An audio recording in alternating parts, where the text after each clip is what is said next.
ಲಕ್ಷ್ಮೀಪುರ ಸರ್ಕಾರಿ ಪ್ರೌಢಶಾಲೆ ಆವರಣದಲ್ಲಿ ಎಸ್ಎಸ್ಎಲ್ಸಿ ವಿದ್ಯಾರ್ಥಿ ಮತ್ತು ವಿದ್ಯಾರ್ಥಿನಿಯರು ಇವರಿಗೆ ರಿಸರ್ವ್ ಬ್ಯಾಂಕ್ ಆಫ್ ಇಂಡಿಯಾ ಹಾಗೂ ಜಿಲ್ಲಾ ಲೀಡ್ ಬ್ಯಾಂಕ್ ಕೋಲಾರ ಇವರ ವತಿಯಿಂದ ಪ್ರೌಢಶಾಲೆಯಲ್ಲಿ ಹಾಗೂ ಆರ್ಥಿಕ ಸಾಕ್ಷರತಾ ಕಾರ್ಯಕ್ರಮ ಸಭೆ ಮುಗಿದ ನಂತರ ರಸಪ್ರಶ್ನೆ ವಿಶೇಷತೆ ಕಾರ್ಯಕ್ರಮದಲ್ಲಿ ವಿಜೇತರಿಗೆ ಬಹುಮಾನ ವಿತರಣೆ ಹಮ್ಮಿಕೊಳ್ಳಲಾಗಿತ್ತು. ಈ ಸಮಯದಲ್ಲಿ ಆರ್ಬಿಐನ ನೋಡಲ್ ಅಧಿಕಾರಿಗಳಾದ ಗೌತಮ್ ಸರ್ ಹಾಗೂ ಲೀಡ್ ಬ್ಯಾಂಕಿನ ಮ್ಯಾನೇಜರ್ ಸುಬ್ಬನಾಯಕ್ ಸರ್ ಹಾಗೂ ಲೀಡ್ ಬ್ಯಾಂಕಿನ ಅಧಿಕಾರಿ ಆನಂದ್ ಸರ್, ತಾಲೂಕು ಸಂಯೋಜಕರು ವೆಂಕಟೇಶ್ ಜಿ, ಲಕ್ಷ್ಮೀಪುರ ಕೆನರಾ ಬ್ಯಾಂಕಿನ ಮ್ಯಾನೇಜರ್ ಚಂದ್ರಶೇಖರ್ ಹಾಗೂ Lakshmipura cross Canara bank manager Niharika madam ರವರು ಹಾಗೂ ಸರ್ಕಾರಿ ಪ್ರೌಢಶಾಲೆಯ ಮುಖ್ಯ ಶಿಕ್ಷಕರಾದ ಎಂಕೆ ವೆಂಕಟರಮಣಪ್ಪ ಹಾಗೂ ಶಾಲೆಯ ಎಲ್ಲ ಸಹ ಶಿಕ್ಷಕರು, ವಿದ್ಯಾರ್ಥಿ ಮತ್ತು ವಿದ್ಯಾರ್ಥಿನಿಯರು ಉಪಸ್ಥಿತರಿದ್ದರು. ಈ ಸಂದರ್ಭದಲ್ಲಿ ಆರ್ಬಿಐನ ಅಧಿಕಾರಿಗಳು ಗೌತಮ್ ಸರ್ ರವರು ಮಾತನಾಡಿ, ಈ ದಿನ ಕೋಲಾರ್ ಲೀಡ್ ಬ್ಯಾಂಕ್ ವತಿಯಿಂದ ಎಲ್ಲ ವಿದ್ಯಾರ್ಥಿಗಳು ಬ್ಯಾಂಕಿನ ಯಾವ ರೀತಿಯ ಬ್ಯಾಂಕಿನ ಎಲ್ಲ ವಿಚಾರಗಳ ಪಡೆಯಬಹುದು ಎಂಬುದರ ಬಗ್ಗೆ ಸಲಹೆ ಸೂಚನೆಗಳನ್ನು ತಿಳಿಸಿದರು. ಈಗಾಗಲೇ ಕೋಲಾರ ಜಿಲ್ಲೆಯಲ್ಲಿ ವ್ಯಾಪ್ತಿ ಸುಮಾರು ಸರ್ಕಾರಿ ಪ್ರೌಢಶಾಲೆಯ ಬ್ಯಾಂಕಿನ ವಿಷಯಗಳು ಅರಿವು ಮೂಡಿಸುವುದರಲ್ಲಿ ಯಶಸ್ವಿಯಾಗಿದ್ದಾರೆ. ಈ ಸಂದರ್ಭದಲ್ಲಿ ಲೀಡ್ ಬ್ಯಾಂಕಿನ ಮ್ಯಾನೇಜರ್ ಸುಬ್ಬನಾಯಕ್ ಸರ್ ಅವರು ಮಾತನಾಡಿ, ಈ ದಿನ ಈ ಶಾಲೆಯಲ್ಲಿ ವಿದ್ಯಾರ್ಥಿ ಮತ್ತು ವಿದ್ಯಾರ್ಥಿನಿಯರು ಮುಂದಿನ ದಿನಗಳಲ್ಲಿ ನಿಮ್ಮೆಲ್ಲರ ಭವಿಷ್ಯದ ಉನ್ನತ ಶಿಕ್ಷಣದ ವಿದ್ಯಾಭ್ಯಾಸಕ್ಕೆ ಬ್ಯಾಂಕಿನ ಯಾವ ರೀತಿ ಲೋನ್ ಸಾಲದ ರೂಪದಲ್ಲಿ ಪಡೆಯಬಹುದು ಹಾಗೂ ಎಲ್ಲರೂ ಸುದೃಢಪಡಿಸಿಕೊಳ್ಳಿ, ನಿಮ್ಮ ಕುಟುಂಬಗಳ ಜೀವನದ ಆಗಲಿ ಎಂಬುದಾಗಿ ಈ ಕಾರ್ಯಕ್ರಮ ಹಮ್ಮಿಕೊಂಡಿದ್ದಾವೆ. ಈ ಸಂದರ್ಭದಲ್ಲಿ ಸರ್ಕಾರಿ ಪ್ರೌಢಶಾಲೆ ಮುಖ್ಯ ಶಿಕ್ಷಕರು ಮಾತನಾಡಿ, ಈ ದಿನ ನಮ್ಮ ಶಾಲೆಯ ರಿಸರ್ವ್ ಬ್ಯಾಂಕಿನ ವ್ಯವಸ್ಥಾಪಕರು ಯಾವ ರೀತಿ ನಿಮ್ಮ ಶಿಕ್ಷಣದ ಬಗ್ಗೆ ಅರಿವು ಮೂಡಿಸಿದರು ಹಾಗೂ ಈ ಕಾರ್ಯಕ್ರಮದಲ್ಲಿ ಲಕ್ಷ್ಮೀಪುರ ಬ್ಯಾಂಕಿನ ಮ್ಯಾನೇಜರ್ ಹಾಗೂ ಲಕ್ಷ್ಮೀಪುರ ಕ್ರಾಸ್ ಮ್ಯಾನೇಜರ್ ಎಲ್ಲರೂ ಭಾಗವಹಿಸಿ ನಮ್ಮ ವಿದ್ಯಾರ್ಥಿಗಳ ಬ್ಯಾಂಕಿನ ವಿಚಾರಗಳ ವ್ಯವಹಾರದಲ್ಲಿ ಸಲಹೆ ಸೂಚನೆಗಳು ಸದುಪಯೋಗಪಡಿಸಿಕೊಳ್ಳಿ ಎಂಬುದಾಗಿ ತಿಳಿಸಿಕೊಟ್ಟಿದ್ದಾರೆ. ಅವರಿಗೆ ಕೃತಜ್ಞತೆಗಳು ತಿಳಿಸುತ್ತಾ ಎಲ್ಲ ವಿದ್ಯಾರ್ಥಿಗಳು ಸಭೆಯಲ್ಲಿ ಹೇಳಿರುವ ವಿಚಾರಗಳನ್ನು ಗಮನಹರಿಸಿ.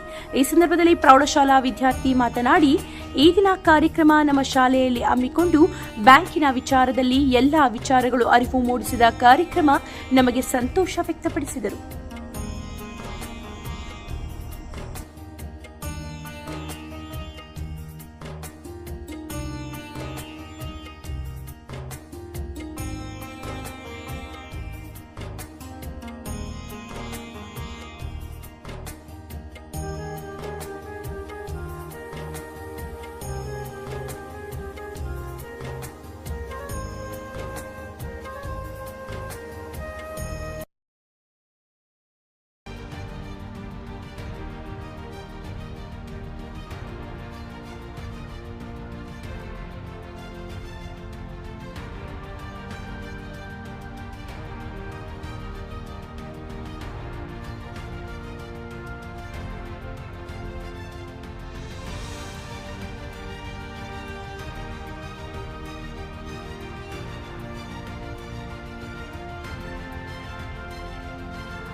ಮತ್ತೆ ಪೆನ್ ಸಿಗ್ತಾ ಇರಬೇಕು.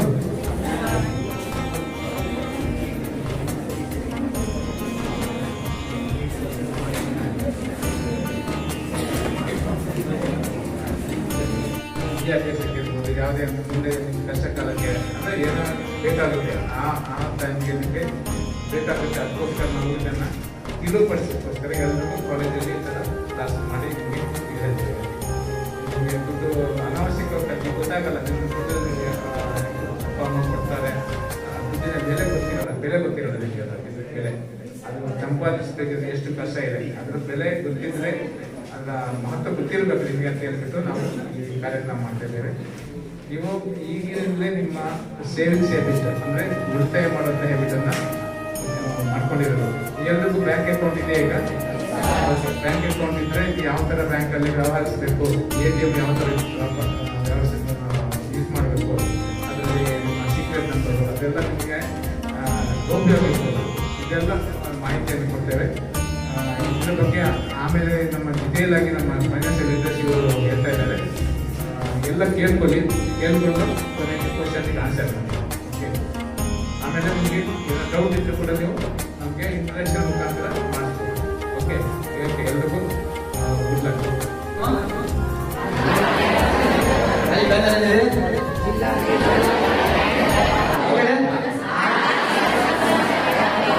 ಫೈನಾನ್ಷಿಯಲ್ ಲಿಟ್ರಸಿ ಅಂತ ಓಕೆನಾ. ಈಗ ಬಂದಿರೋ ಉದ್ದೇಶ ಅಡಿ ನಮ್ಮ ಸಾರೋರಿಗೆ ವೆಂಕಣ್ಣ ಬರ್ತಾರೋರಿಗೆ ಒಂದು ವಾರ ಮುಂಚೆನೇ ಹೇಳಿದ್ವಿ, ಈ ಥರ ನಮ್ಮ ಸ್ಕೂಲಲ್ಲಿ ಈ ಥರ ಫೈನಾನ್ಷಿಯಲ್ ಅವೇರ್ನೆಸ್ ಮಾಡೋಣ. ಮತ್ತೆ ಕೆಲವೊಂದು ಕ್ವಶನ್ಸ್ ಎಲ್ಲ ನಮ್ಮ ಗೌತಮ್ ಸರ್ ನಿಮಗೆ ಕ್ವಿಜ್ ಕಾಂಪಿಟೇಷನ್ಸ್ ಎಲ್ಲ ಮತ್ತೆ ಮಾಡ್ತೀವಿ. ಮತ್ತೆ ಸಾರಳಿಗೆ ಮತ್ತೆ ಸೂಕ್ತ ಬಹುಮಾನ ಯಾರದಲ್ಲಿ ವಿನ್ ಆಗ್ತಿರೋ ಅವ್ರಿಗೆಲ್ಲ ಕೊಡ್ತಾರೆ. ಓಕೆನಾ. ಫಸ್ಟ್ ಆಫ್ ಆಲ್ ನಾನು ಕೇಳೋದು, ನಿಮ್ಗೆಲ್ರಿಗೂ ಅಕೌಂಟ್ಸ್ ಇದೆಯಾ? ಎಲ್ರಿಗೂ ಅಕೌಂಟ್ ಮಾಡಿಸ್ಕೊಂಡಿದ್ದೀರಾ? ಯಾವ ಬ್ಯಾಂಕ್ ಕಡೆಯಿಂದ?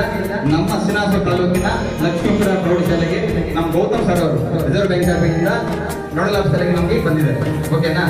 ಈ RBI ಇದು ಅದೊಂದು ಕೆಲವೊಂದು ನೀತಿ ನಿರ್ಬಂಧಗಳಿರ್ತವೆ, ಅದೇನಂತ ನಿಮ್ಗೆ ಗೊತ್ತ ಯಾರಿಗಾದ್ರು? ಈಗ ನಿಮ್ಮಲ್ಲಿ ಬ್ಯಾಂಕ್ ಓಪನ್ ಮಾಡ್ಬೇಕಾದ್ರೆ ಅದಕ್ಕೆ ನಿಮ್ಮ ಲೋಕಲ್ ಯಾರು ಆಗಲ್ಲ, ರಿಸರ್ವ್ ಬ್ಯಾಂಕ್ ಪರ್ಮಿಷನ್ ಕೊಟ್ಟರೆ ಮಾತ್ರ ನಮ್ಗೆ ಈ ಲೋಕಲ್ ಬ್ಯಾಂಕ್ ಅಲ್ಲಿ ಓಪನ್ ಮಾಡ್ಬೇಕಾದ್ರೆ, ಕರೆಕ್ಟಾ? ಅದಕ್ಕೆ ದೊಡ್ಡ ಯಜಮಾನ ಇದ್ದಂಗೆ ನಮ್ಗೆ ರಿಸರ್ವ್ ಬ್ಯಾಂಕ್ ಕರೆಕ್ಟ್ ಅಲ್ವಾ? ಓಕೆ, ನೆಕ್ಸ್ಟ್ ನಿಮ್ಗೆಲ್ರಿಗೂ ಅಕೌಂಟ್ಸ್ ಇದೆ ತಾನೇ? ಈಗ ಎಲ್ರಿಗೂ ಇದೆಯಾ? ನೀವೆಲ್ಲ ಉಳಿತಾಯ ಮಾಡ್ತಿರಲ್ಲ ಬ್ಯಾಂಕ್ ಅಲ್ಲಿ? ಮಾಡ್ತೀರಾ ಇಲ್ವಾ? ಎಷ್ಟು ಮಾಡ್ತೀರಾ? ಎಷ್ಟು ಮಾಡ್ತೀರಾ? ನಯನ ಮೋಹನ ಕೃಷ್ಣ ನೀರಜೀಕ್ಷಣ ಜಯ ಜನಾರ್ದನ ಕೃಷ್ಣ ರಾಧಿಕಾಪತೆ ಜನ ವಿಮೋಚನ ಕೃಷ್ಣ ಜನ್ಮ ಮೋಚನ ಸುಜನ ಬಾಂಧವ ಕೃಷ್ಣ ಸುಂದರಾಕೃತಿ ಮದನ ಕೋಮಲ ಕೃಷ್ಣ ಮಾಧವ ಹರಿ ವಸುಮತಿ ಪತೆ ಕೃಷ್ಣ ವಾಸವಾನುಜ.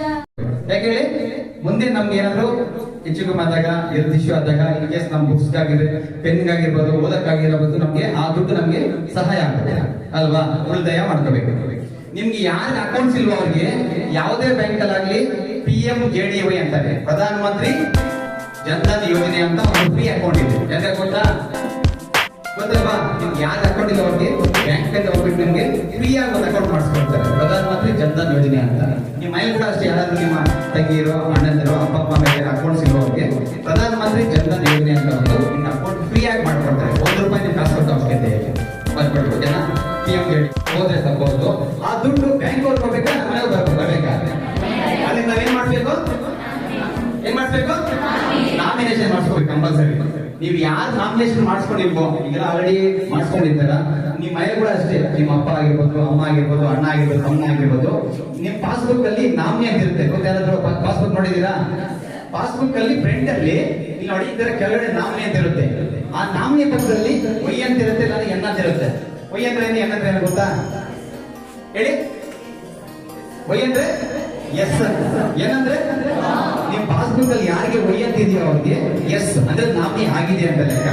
ಎನ್ ಅಂತಿದ್ರೆ ಅದು ನಾಮಿನಿ ಆಗಿಲ್ಲ ಅಂತ ಲೆಕ್ಕ. ಓಕೆನಾ? ಕರೆಕ್ಟಾ? ಕಂಪಲ್ಸರಿ ನಿಮ್ಮ ಮನೆ ಪೇರೆಂಟ್ಸ್ ಹೇಳಿ ನಾಮಿನೇಷನ್ ಕಂಪಲ್ಸರಿ ಮಾಡಿಸ್ಕೋಬೇಕು ಅಂತ. ಓಕೆನಾ? ಕ್ಲಿಯರ್. ಕೆಲವರು ಅಪ್ಪನ್ ಗೊತ್ತಿರಲ್ಲ ಅಮ್ಮ ಇಟ್ಟಿದ್ದಾರೆ, ಅಮ್ಮ ಗೊತ್ತಿದ್ರೆ ಅಪ್ಪ ಇಟ್ಟಿದ್ದಾರೆ ಬ್ಯಾಂಕ್ ದುಡ್ಡು ಅನ್ಕೊಳ್ಳಿ. ಇನ್ ಕೇಸ್ ಅವರೇ ತಿಳ್ಕೊಂಡಾಗ ನಾಮಿನಿ ಇಲ್ಲ ಅನ್ಕೊಳ್ಳಿ, ಅವ್ರ ದುಡ್ಡು ಬರುತ್ತೆ ಬರಲ್ವಾ? ಹೆಂಗ್ ಬರುತ್ತೆ? ನಾಮಿನಿ ಇಲ್ಲ ಅಂದ್ರೆ ಬರುತ್ತೆ ದುಡ್ಡು, ಬಟ್ ಏನಪ್ಪ ಅಂದ್ರೆ ಕೋರ್ಟ್ ಹೋಗ್ಬೇಕು, ಕಚೇರಿಗೆ ಹೋಗ್ಬೇಕು, ಮತ್ತೆ ಮನೆಯಿಂದ ಎಲ್ಲ ಸೈನ್ ಮಾಡಿಸ್ಕೊಂಡು ಕೋರ್ಟ್ ಕೊಟ್ಟರೆ ಮಾತ್ರ ನಿಮಗೆ ಒಂದು 2-3 ಮಂತ್ ನಿಮ್ಗೆ ಸ್ವಲ್ಪ ಲೇಟ್ ಆಗಿ ನಿಮಗೆ ಅದು ಸಿಗುತ್ತೆ. ಅದೇ ನೀವು ಒಂದು ನಾಮಿನೇಷನ್ ಮಾಡಿಸ್ಕೊಂಡ್ಬಿಟ್ರೆ ಆಟೋಮೆಟಿಕ್ ಆಗಿ ನಿಮಗೆ ಆ ನಾಮಿನಿ ಅದು ಆಗುತ್ತೆ. ನಾವು ಇಂಡಿಯಾದಲ್ಲಿ ಬಂದ್ಬಿಟ್ಟು ಈಗ ನಾಮಿನಿ ಇಲ್ದಿರಾ ಬ್ಯಾಂಕಲ್ಲಿ ದುಡ್ಡಿಟ್ಟಿರೋ ಅಮೌಂಟ್ ಸುಮಾರು 78,513 ಕೋಟಿ ನಾಮಿನಿ ಇಲ್ದಿರೋ ದುಡ್ಡು ರಿಸರ್ವ್ ಬ್ಯಾಂಕಲ್ಲಿ ದುಡ್ಡಿದೆ. ಎಷ್ಟು ಹೇಳಿ? 1 ಕೋಟಿ ಇಲ್ಲ, 10 ಕೋಟಿ ಅಲ್ಲ, ಸುಮಾರು 79,000 ಕೋಟಿ ದುಡ್ಡು ನಮ್ಮ ರಿಸರ್ವ್ ಬ್ಯಾಂಕ್ ಅಲ್ಲಿ ಅದಕ್ಕೆ ನಾಮಿನಿ ಇಲ್ದಿರಾ ಆ ದುಡ್ಡು ಇದೆ. ನಿಮ್ ಬ್ಯಾಂಕ್ ಅಲ್ಲಿ ನೋಡ್ತಾರೆ, ಒಂದು 6 ತಿಂಗಳು 1 ವರ್ಷ ನೋಡ್ತಾರೆ, ಯಾರು ಅದಕ್ಕೆ ಡಾಕ್ಯುಮೆಂಟ್ಸ್ ಕೊಡ್ಲಿಲ್ಲ, ಇದು ಹೋಗಿಲ್ಲ. ಎಷ್ಟು ಈಗ ಸೈಬರ್ ಕ್ರೈಮ್ ಅಂತ ಗೊತ್ತಲ್ವಾ? ಸೈಬರ್ ಕ್ರೈಮ್ ಅಂತ ಈಗ ಅದಕ್ಕೆ ಫೋನ್ ಮಾಡ್ತಾರೆ, ನಾವಿದ್ರ ಬ್ಯಾಂಕಿಂದ ಫೋನ್ ಮಾಡ್ತಾ ಇದೀವಿ, ಇಲ್ಲ ಬೆಂಗಳೂರಿಂದ ಫೋನ್ ಮಾಡ್ತಾ ಇದೀವಿ, ನಿಮ್ಗೆ ಒಂದು OTP ನಂಬರ್ ಬರುತ್ತೆ, ಆ OTP ನಂಬರ್ ಹೇಳಿ ಅಂತ ಹೇಳ್ತಾರೆ. ನೀವು ಹೇಳ್ತೀರಾ ಟೈಮಲ್ಲಿ? ನೀವು ಹೇಳ್ಬೇಕು, ಹೇಳ್ಬಾರ್ದ? ಹೇಳಿದ್ರೆ ಏನಾಗ್ಬಿಡುತ್ತೆ?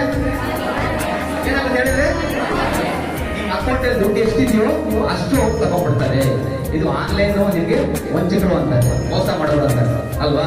ದಯವಿಟ್ಟು ನಿಮ್ಗೆ ಹಿಂಗಾಗಿರ್ಬೋದು, ನಿಮ್ಮ ಮನೆ ನಿಮ್ಮ ಪೇರೆಂಟ್ಸ್ ಆಗಿರ್ಬೋದು, ಯಾರಾದ್ರೂ ಹೊಸ ನಂಬರ್ ಫೋನ್ ಮಾಡ್ಬಿಟ್ಟು ನಾವು ಇದ್ರ ಬ್ಯಾಂಕಿಂದ ಫೋನ್ ಮಾಡ್ತಾ ಇದೀವಿ, OTP ನಂಬರ್ ಕೊಡಿ, ಆಧಾರ್ ನಂಬರ್ ಕೊಡಿ, ಅಕೌಂಟ್ ನಂಬರ್ ಕೊಡಿ, ಇಲ್ಲ ATM ಕಾರ್ಡ್ ಮೇಲೆ ಇದ್ರೆ ನಮ್ಗೆ ಕೆಲವೊಂದು ನಂಬರ್ ಇರುತ್ತೆ ನೋಡಿ, ATM ಕಾರ್ಡ್ ಅನ್ಕೊಳ್ಳಿ, ಈ ATM ಕಾರ್ಡ್ ಮೇಲೆ ಕೆಲವೊಂದು ನಂಬರ್ಸ್ ಇರುತ್ತೆ, ಆ ನಂಬರ್ಸ್ ಎಲ್ಲ ಕೇಳಿದಾಗ ನೀವು ದಯವಿಟ್ಟು ಯಾರಿಗೂ ಹೇಳ್ಬಾರದು. ಈ ತರ OTP ನಂಬರ್ ಆಗಲಿ, ಆಧಾರ್ ನಂಬರ್ ಆಗಲಿ, ಅಕೌಂಟ್ ನಂಬರ್ ಆಗಲಿ ಹೇಳ್ತೀರಿ ಅನ್ಕೊಳ್ಳಿ, ನಿಮ್ಮ ಅಕೌಂಟ್ ಅಲ್ಲಿ ದುಡ್ಡು ಎಷ್ಟಿದೆಯೋ ಎಲ್ಲ ಅವರು ಅವ್ರ ಅಕೌಂಟ್ ಟ್ರಾನ್ಸ್ಫರ್ ಮಾಡ್ಕೊಂಡಿರ್ತಾರೆ. ಮತ್ತೆ ನಮ್ಗೆ ಗೊತ್ತಾಗಲ್ಲ, ನೀವು ಹೋಗ್ಬಿಟ್ಟು ಬ್ಯಾಂಕ್ ಅಲ್ಲಿ ಕಂಪ್ಲೇಂಟ್ ಕೊಟ್ಟರು ಕೂಡ, ಪೊಲೀಸ್ ಸ್ಟೇಷನ್ ಕಂಪ್ಲೇಂಟ್ ಕೊಟ್ಟರು ಕೂಡ ನಿಮಗೆ ಆ ದುಡ್ಡು ನಿಮ್ಗೆ ಸಿಗೋದು ತುಂಬಾ ಕಷ್ಟ. ಅದನ್ನ ಡೈರೆಕ್ಟ್ ಆಗಿ ರಿಸರ್ವ್ ಬ್ಯಾಂಕ್ ಕಳಿಸ್ಬಿಡ್ತಾರೆ. ಓಕೆನಾ? ಅದು ಸ್ವಲ್ಪ ನಿಮ್ಮ ಮನೇಲಿ ಹೇಳ್ಬೇಕು, ಎಲ್ಲರೂ ನಾಮಿನೇಷನ್ ಮಾಡಿಸ್ಕೊಳ್ಳಿ ಅಂತ. ನೆಕ್ಸ್ಟ್, ನೀವೆಲ್ಲ ಫೋನ್ ನಂಬರ್ ಲಿಂಕ್ ಮಾಡ್ತೀರಾ ಬ್ಯಾಂಕ್ಗೆ? ಫೋನ್ ನಂಬರ್ ಲಿಂಕ್ ಮಾಡಿಸ್ಬೇಕಾಗಲ್ಲ ನಾವು ಬ್ಯಾಂಕಲ್ಲಿ. ಏನಾಗಿ ಮಾಡಿಸ್ಬೇಕು? ಏನಾಗಿ ಮಾಡಿಸ್ಬೇಕು? ಮೆಸೇಜ್ ಬರುತ್ತೆ. ಏನು ಬರುತ್ತೆ ಮೆಸೇಜ್? ಈಗ ನಿಮ್ಗೆ ಓದೋ ಮಕ್ಕಳಿಗೆ, ಸರ್ಕಾರಿ ಶಾಲೆ ಓದೋ ಮಕ್ಕಳಿಗೆ ನಿಮ್ಗೆ ಸ್ಕಾಲರ್ಶಿಪ್ ಬರುತ್ತೆ, ಗೊತ್ತಲ್ವಾ? ಮತ್ತೆ ನಿಮ್ಮ ಅಕೌಂಟ್ ಎಲ್ಲ ದುಡ್ಡು ಹಾಕ್ತಾರೆ ಅನ್ಕೊಳ್ಳಿ, ನೀವು ಬ್ಯಾಂಕ್ ಹೋಗೋ ಅವಶ್ಯಕತೆ ಇಲ್ಲ, ನೀವು ಸ್ಕೂಲ್ ಬರ್ಬೇಕು ಅನ್ಕೊಳ್ಳಿ, ಸ್ಕೂಲ್ ಬಿಟ್ಟು ನೀವು ಬ್ಯಾಂಕ್ ಹೋಗೋ ಅವಶ್ಯಕತೆ ಇಲ್ಲ. ನಿಮ್ಗೆ ಫೋನ್ ನಂಬರ್ ಲಿಂಕ್ ಮಾಡಿಸಿದಾಗ ನಿಮ್ಮ ಅಕೌಂಟ್ಗೆ ಏನೋ ದುಡ್ಡು ಬಂದಿದ್ಯಾ, ಸ್ಕಾಲರ್ಶಿಪ್ ಬಂದಿದ್ಯಾ, ನಿಮ್ಮ ಅಕೌಂಟ್ಗೆ ಏನಾದ್ರೂ ದುಡ್ಡು ಹಾಕಿದಾರೆ ಅಂತ ನಿಮ್ಗೊಂದು ಮೆಸೇಜ್ ಬಂದ್ಬಿಡುತ್ತೆ ಅಲ್ವಾ? ಇಲ್ಲ ನಿಮ್ಮ ಅಕೌಂಟ್ ಯಾರೋ ದುಡ್ಡು ತಗೊಂಡಿದಾರ, ತಗೊಳಕ್ಕಾಗಲ್ಲ, ಆತರ ಏನೇ ವ್ಯವಹಾರ ಆದ್ರೂ ಕೂಡ ನಿಮ್ಗೆ ಫೋನ್ ನಂಬರ್ಗೆ ಏನ್ ಬರುತ್ತೆ? ಮೆಸೇಜ್ ಬಂದ್ಬಿಡುತ್ತೆ. ಹಾಗಾಗಿ ನೀವು ಕಂಪಲ್ಸರಿ ನೀವು ಒಂದು ಫೋನ್ ನಂಬರ್ ಲಿಂಕ್ ಮಾಡ್ತಾ ಇದ್ದೀರಿ ಅಲ್ವಾ? ಓಕೆ. ಮತ್ತೆ ನಿಮ್ ಬ್ಯಾಂಕ್ ಗಳಿಂದ ನಿಮ್ಗೇನೋ ಲೋನ್ಸ್ ಕೊಡ್ತಾರ? ನಿಮ್ಗೇನಾದ್ರು ಈ ಕೊಡೋದಾನೆ? ನೆಕ್ಸ್ಟ್ ಈಗ ನನ್ನ ಹೆಸರು MK ವೆಂಕಟಪ್ಪ, ಸರ್ಕಾರಿ ಪ್ರೌಢಶಾಲೆಯ ಮುಖ್ಯೋಪಾಧ್ಯಾಯರಾಗಿ ಕಾರ್ಯನಿರ್ವಹಿಸ್ತಾ ಇದ್ದೀನಿ. ಈಗ ಜಿಲ್ಲಾ ಲೀಡ್ ಬ್ಯಾಂಕ್ ವತಿಯಿಂದ ಇವತ್ತೇನು ಫೈನಾನ್ಷಿಯಲ್ ಲಿಟರಸಿ ಪ್ರೋಗ್ರಾಮ್ ಅನ್ನು ನಮ್ಮ ಶಾಲೆಯಲ್ಲಿ ಹಮ್ಮಿಕೊಳ್ಳಲಾಗಿತ್ತು. ಇದ್ರ ಮುಖಾಂತರ RBI ನ ನೋಡಲ್ ಆಫೀಸರ್ ಆಗಿರ್ತಕ್ಕಂಥ ಗೌತಮ್ ಸರ್ ಮತ್ತು ಅವರ ತಂಡ, ನಮ್ಮ ಕೋಆರ್ಡಿನೇಟರ್ ಆಗಿರ್ತಕ್ಕಂತಹ ವೆಂಕಟೇಶ್ ಅವರ ನೇತೃತ್ವದಲ್ಲಿ ಈ ನಮ್ಮ 10ನೇ ತರಗತಿ ಮಕ್ಕಳಿಗೆ ಬ್ಯಾಂಕಿನ ಕಾರ್ಯಗಳನ್ನು ತಿಳಿಸಿಕೊಡ್ತಕ್ಕಂಥ ಉದ್ದೇಶದಿಂದ ಈ ಕಾರ್ಯಕ್ರಮ ಹಮ್ಮಿಕೊಳ್ಳಲಾಗಿತ್ತು. ಜೊತೆಗೆ ಮಕ್ಕಳಿಗೆ ಬ್ಯಾಂಕಿನಿಂದ ಸಿಗ್ತಕ್ಕಂಥ ಸೌಲಭ್ಯಗಳ ಅರಿವು ಕಾರ್ಯಕ್ರಮ ಕೂಡ ಇದಾಗಿತ್ತು. ಈ ಹಿನ್ನೆಲೆಯಲ್ಲಿ ಮಕ್ಕಳಿಗೆ ಈಗಿನಿಂದಲೇ ಅಂದ್ರೆ ಕಿರಿಯ ವಯಸ್ಸಿನಲ್ಲಿ ಅವರಿಗೆ ಬ್ಯಾಂಕ್ ವ್ಯವಹಾರಗಳ ಬಗ್ಗೆ ತಿಳಿಸಿ ಅವ್ರಿಗೆ ಸಿಗ್ತಕ್ಕಂಥ ಸೌಲಭ್ಯಗಳು ಅಂದ್ರೆ ಆರ್ಥಿಕ ಸೌಲಭ್ಯಗಳು, ಬ್ಯಾಂಕ್ನಿಂದ ಸಿಗ್ತಕ್ಕಂಥ ಸೌಲಭ್ಯಗಳನ್ನು ಬಳಸ್ಕೊಂಡು ಯಾವ ರೀತಿ ನಿಮ್ಮ ಶಿಕ್ಷಣವನ್ನು ಪೂರೈಸ್ಕೋಬೇಕು, ನಿಮ್ಮ ಕಾಲ ಮೇಲೆ ನೀವು ನಿಂತ್ಕೋಬೇಕು ಅನ್ನೋ ಒಂದು ಉದ್ದೇಶದಿಂದ ಈ ಕಾರ್ಯಕ್ರಮವನ್ನು ಹಮ್ಮಿಕೊಳ್ಳಲಾಗಿತ್ತು. ತಂಡ ನಮ್ಮ RBI ನ ನೋಡಲ್ ಆಫೀಸರ್ ಮತ್ತು ನಮ್ಮ ಲಕ್ಷ್ಮೀಪುರ ಕೆನರಾ ಬ್ಯಾಂಕಿನ ಮ್ಯಾನೇಜರ್ ಚಂದ್ರಶೇಖರ್ ಸರ್ ಮತ್ತು ಕ್ರಾಸ್ ನ ಮ್ಯಾನೇಜರ್ ಆಗಿರ್ತಕ್ಕಂಥ ನಿಹಾರಿಕಾ ಮೇಡಮ್ ಅವರು, ಅವರೆಲ್ಲರ ನೇತೃತ್ವದಲ್ಲಿ ಈ ಕಾರ್ಯಕ್ರಮವನ್ನು ಹಮ್ಮಿಕೊಳ್ಳಲಾಗಿತ್ತು. ತುಂಬಾ ಮಕ್ಕಳಿಗೆ ಇದರಿಂದ ಬಹಳಷ್ಟು ಅರಿವು ಮೂಡಿದೆ. ಅವರು ನಿತ್ಯ ಜೀವನದಲ್ಲಿ ಬ್ಯಾಂಕ್ ವ್ಯವಹಾರಗಳ ಬಗ್ಗೆ ಇದರ ಕಾರ್ಯಕ್ರಮದ ಸದುಪಯೋಗವನ್ನು ಪಡಿಸಿಕೊಂಡ್ರು. ತುಂಬಾ ಖುಷಿ ಆಯ್ತು ಈ ಕಾರ್ಯಕ್ರಮ ನಮ್ಮ ಶಾಲೆಯಲ್ಲಿ ಹಮ್ಮಿಕೊಂಡಿದೆ. ಶ್ರೀನಿವಾಸಪುರ ತಾಲೂಕಿನಲ್ಲಿ ಈ ಒಂದು ಲಕ್ಷ್ಮೀಪುರ ಒಂದು ಪ್ರೌಢಶಾಲೆ ಈಗಾಗಲೇ 120 SLC ವಿದ್ಯಾರ್ಥಿಗಳ ಒಂದು ವಿದ್ಯಾಭ್ಯಾಸದಲ್ಲಿ ಯಶಸ್ಸು ಪಡೆದು, ಕೆಲವೊಂದು ವಿದ್ಯಾಭ್ಯಾಸದಲ್ಲಿ ಅಲ್ಲ, ಈ ಒಂದು ಜಿಲ್ಲಾ ಲೀಡ್ ಬ್ಯಾಂಕ್ ಒಂದು ಆರ್ಥಿಕ ನೆರವು ಒಂದು ಬ್ಯಾಂಕಿನ ವಿಚಾರದಲ್ಲಿ ಅವರ ಮುಂಬರುವ ದಿನಗಳಲ್ಲಿ ಅವರ ಹೈಯರ್ ಎಜುಕೇಶನ್ಗೆ ಯಾವ ರೀತಿ ಒಂದು ವಿದ್ಯಾಭ್ಯಾಸಕ್ಕೆ ಒಂದು ಲೋನ್ ಆಗಲಿ ಸೌಲಭ್ಯದ ಬಗ್ಗೆ ಅವರು ಅರಿವು ಮೂಡಿಸಿದ ಈ ದಿನ ಈ ಕಾರ್ಯಕ್ರಮ ಈ ಶಾಲೆಯಲ್ಲಿ ಯಾವ ರೀತಿ ಅನಿಸ್ತಾ ಇದೆ? ಸರ್, ಈಗಾಗಲೇ ಗೌರ್ಮೆಂಟ್ ಹೈಸ್ಕೂಲ್ಸ್ ಅಲ್ಲಿ ನಮ್ದು ಹೈಯೆಸ್ಟ್ ಸ್ಟ್ರೆಂತ್ ಇರುವ 2ನೇ ಗೌರ್ಮೆಂಟ್ ಹೈಸ್ಕೂಲ್ ನಮ್ದು ಲಕ್ಷ್ಮೀಪುರ ಪ್ರೌಢಶಾಲೆ. ಆ ಹಿನ್ನೆಲೆಯಲ್ಲಿ ಬಹಳಷ್ಟು ಮಕ್ಕಳು ಈ ಸಲ SSLCಗೆ 122 ಮಕ್ಕಳು ಎನ್ರೋಲ್ ಆಗಿದ್ದಾರೆ. ಬಹಳಷ್ಟು ತಾಲೂಕಿನಿಂದ ನಮ್ಮ ಶಾಲೆಯ ಮಕ್ಕಳು ಹೈಯರ್ ಎಜುಕೇಶನ್ ಹೋಗ್ತಕ್ಕಂಥ ಹೆಚ್ಚಿರೋದ್ರಿಂದ ಆ ಮಕ್ಕಳ ಮುಂದಿನ ಜೀವನ, ಅವರು ವೃತ್ತಿಪರ ಶಿಕ್ಷಣಕ್ಕೆ ಇದೊಂದು ದಾರಿದೀಪ ಅಂತ ಹೇಳಿ ನಾನು ಭಾವಿಸ್ತೀನಿ. ಅವರು PUC ಶಿಕ್ಷಣ ಮುಗಿಸಿದ ಮೇಲೆ ಅವರು ಯಾವ ರೀತಿ ಬ್ಯಾಂಕ್ ಕೊಡ್ತಕ್ಕಂತಹ ಆರ್ಥಿಕ ಸೌಲಭ್ಯಗಳನ್ನು ಬಳಸಿಕೊಂಡು ಅವರ ಹೈಯರ್ ಎಜುಕೇಶನ್ ಪೂರ್ಣ ಮಾಡಿಕೊಂಡು ಅವರ ಕಾಲ ಮೇಲೆ ಅವ್ರು ನಿಂತ್ಕೊಳ್ಳಕ್ಕೆ ಇದು ಬಹಳ ಉಪಯುಕ್ತವಾದ ಕಾರ್ಯಕ್ರಮ ಅಂತ ನಾನು ಭಾವಿಸ್ತೀನಿ ಸರ್.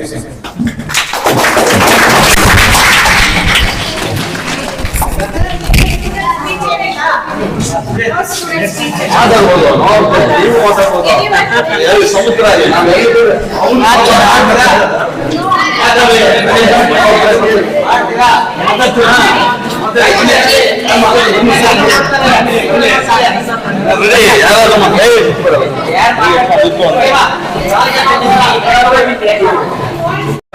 ನನ್ನ ಹೆಸರು ಚರಣ್ ದೇವಿ. ನಾನು ಹತ್ತನೇ ತರಗತಿ ಲಕ್ಷ್ಮೀಪುರದಲ್ಲಿ ಓದುತ್ತಿದ್ದೇನೆ. ಇಂದು ಜಿಲ್ಲಾ ಲೀಡ್ ಬ್ಯಾಂಕ್ ಕೋಲಾರ ಇಂದ ಈ ಫಂಕ್ಷನ್ ಅನ್ನು ಅಳವಡಿಸಿಕೊಂಡಿದ್ರು. ನಮ್ಮ ಸ್ಕೂಲಲ್ಲಿ ಎಷ್ಟೋ ವಿಷಯಗಳನ್ನು ರಿಸರ್ವ್ ಬ್ಯಾಂಕ್ ಗವರ್ನರ್ ಆಗಿರುವಂತಹ ಅವರು ತಿಳ್ಕೊಟ್ರು. ಈ ಫಂಕ್ಷನ್ ಇಂದ ನಾವು ಎಷ್ಟೋ ವಿಷಯಗಳನ್ನು ತಿಳಿದುಕೊಂಡಿದ್ದೇವೆ. So I am Sheel Priya Gautam, Manager, Reserve Bank of India, Financial Inclusion Department. And today at Lakshmipur block in government school, we have conducted a financial literacy program under RBI Close to School.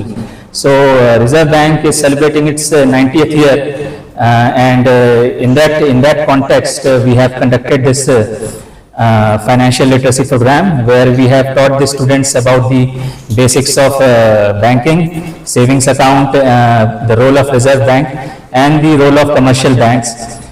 And we have also conducted a quiz round which was very much appreciated by the students.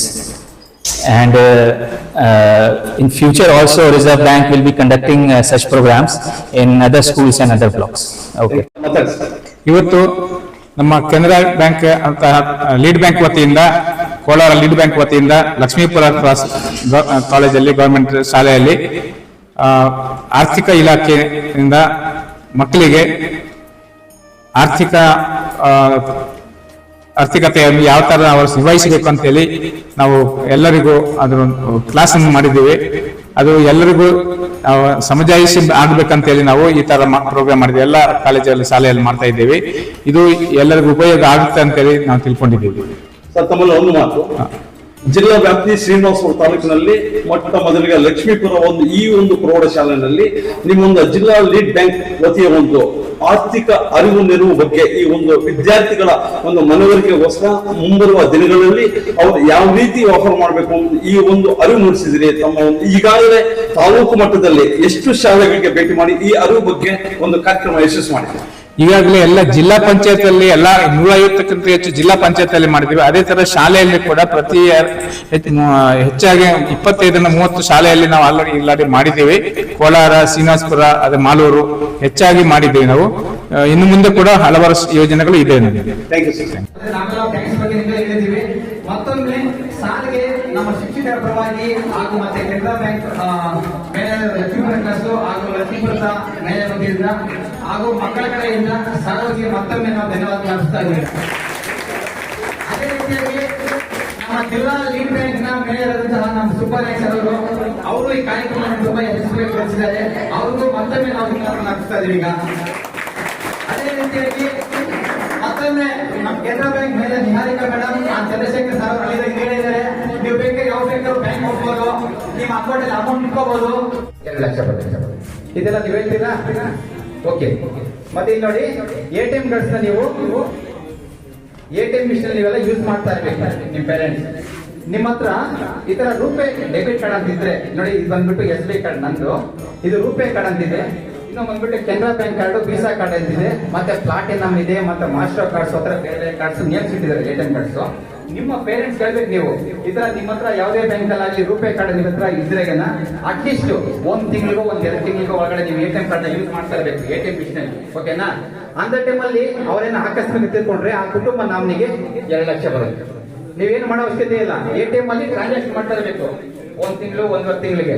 ಅಂತ ಟೈಮಲ್ಲಿ ನಿಮ್ಮ ಕುಟುಂಬ nominee, ನಿಮ್ಮ ಕುಟುಂಬ. ಮತ್ತೆ ಇಲ್ಲಿ ನೋಡಿ, ಈಗ ನಿಮ್ಮ ಅಪ್ಪ ಅಮ್ಮ ನೀವೆಲ್ಲ ಫೋನ್ ಪೇ, ಗೂಗಲ್ ಪೇ ಎಲ್ಲ ಯೂಸ್ ಮಾಡ್ತೀರಾ? ಅದ್ರಿಂದ ನಮ್ಗೆ ಈಸಿ ಆಗುತ್ತಾ, ಕಷ್ಟ ಆಗುತ್ತಾ? ಈಗ ಮೊದಲಿಗೆ ನಾವು ಈಗ ಮನೆಯಲ್ಲಿ ಯಾರಾದ್ರೂ ನೀವು ನೆಕ್ಸ್ಟ್ ನೀವೇ ಅನ್ಕೊಳ್ಳಿ, ಸೆಕೆಂಡ್ ಪೀಸ್ ಆಗೋರುತ್ತೆ, ಬೆಂಗಳೂರಲ್ಲಿ ಓದ್ತೈತಾರೆ ಅನ್ಕೊಳ್ಳಿ, ಅವಾಗ ನಿಮ್ಗೆ ಅಕೌಂಟ್ ದುಡ್ಡು ಹಾಕ್ಬೇಕು ಅನ್ಕೊಳ್ಳಿ. ಈಗ ಅಲ್ಲಿ ಬ್ಯಾಂಕ್ ಹೋಗೋ ಅವಶ್ಯಕತೆ ಇಲ್ಲ. ನೀವೇನಾದ್ರು ಫೋನ್ ಪೇ ಗೂಗಲ್ ಪೇ ಅಂತ ಇಟ್ಕೊಂಡಿದಾಗ ನಿಮ್ಗೆ ಡಿಜಿಟಲ್ ಟ್ರಾನ್ಸಾಕ್ಷನ್ ಅಂತ ಇದೆ. ನೀವು ಡೈರೆಕ್ಟ್ ಆಗಿ ಬ್ಯಾಂಕ್ ಹೋಗೋ ಅವಶ್ಯಕತೆ ಇಲ್ಲ. ನಾವು ಫೋನ್ ಪೇ ಮುಖಾಂತರ, ಗೂಗಲ್ ಪೇ ಮುಖಾಂತರ ಮತ್ತೆ ಪೇಟಿಎಂ ಮುಖಾಂತರ ನಾವು ಬೇಕಾದ್ರೆ ಅಮೌಂಟ್ ನಾವು ಬೇಕಾದ್ರೆ ಕಳಿಸ್ಕೋಬಹುದು. ಓಕೆನಾ? ಅದರಲ್ಲಿ ನೀವು ಯೂಸ್ ಮಾಡ್ಕೊಂಡ್ರೆ ನಿಮ್ಗೆ ಯೂಸ್ ಆಗುತ್ತೆ. As a regulator of the financial system, has developed and established strong payment and settlement systems to ensure efficient and faster flow of funds among various constituents of the financial sector.